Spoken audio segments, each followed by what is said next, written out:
আল্লাহ রাসূল সাল্লাল্লাহু আলাইহি ওয়াসাল্লাম বিলাল রাদিয়াল্লাহু তাআলা আনহুকে বললেন, বিলাল তুমি দান করো, ইনফিক ইয়া বেলাল। আপনারা বেলাল রাদিয়াল্লাহু তাআলা আনহুর পরিচয় সম্পর্কে সবাই জানেন। বেলাল এত গরিব একজন সাহাবী ছিল, একটা মাত্র কাপড় ছিল। এই কাপড় পরিধান করার যেই কাপড় ছিল, এই কাপড়ের মধ্যে কি পরিমাণ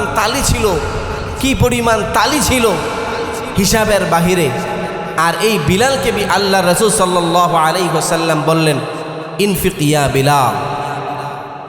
বিলাল রাদিয়াল্লাহু তাআলা আনহু মনে করলেন আল্লাহ রাসূল আমাকে বলতেছে দান করার জন্য।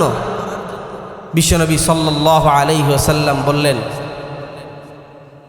লা তাকফাজিল আরশি ইকলালা, হে বিলাল তুমি ভয় পেও না, কারণ যে আল্লাহ তোমাকে রিজিক দিবে তার কাছে ধনভাণ্ডারের কি নাই, কমতি নাই।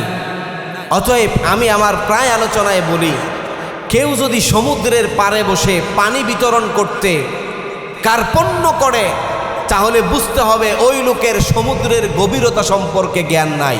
চিল্লায় বলেন ঠিক কিনা?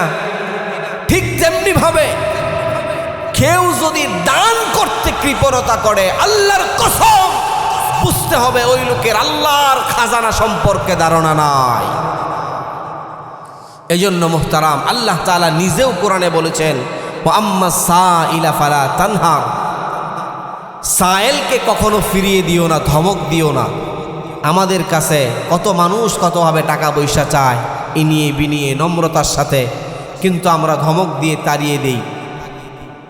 আল্লাহর কসম, আপনি যে সম্পদের মালিক হয়েছেন এটা আপনি আপনার যোগ্যতায় হন নাই, এটা আল্লাহ তাআলার মেহেরবানি, আল্লাহ আপনাকে দিয়েছেন। চিল্লায় বলেন ঠিক কিনা? এই জন্য মোহতারাম, যেই কথাটা বোঝানোর চেষ্টা করছি, সম্পদের মালিক কে? সবাই বলেন কে? আল্লাহ তাআলা। আল্লাহ আমাদের সকলকে দান করার তৌফিক দান করুক বলে আমিন।